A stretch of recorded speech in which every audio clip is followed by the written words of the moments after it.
Tanggal na natin yung mga dahon na naka-stack, kinalawang na po siya. Ayan, paikutin lang po natin mga idol.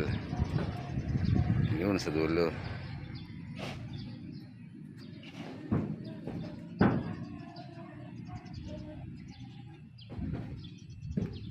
Ayan, so dito tayo sa kanto para makuha na natin ang buo.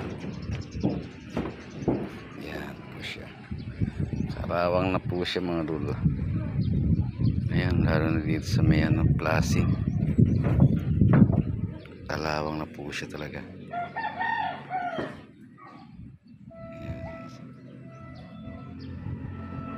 So nawalasin na natin, tapos ipa-primer lang po natin itong mga kaunting kalawang na ito. Ayan, so paano po mga idol, God bless po, at tara po tayo mamaya pag na-primer na natin.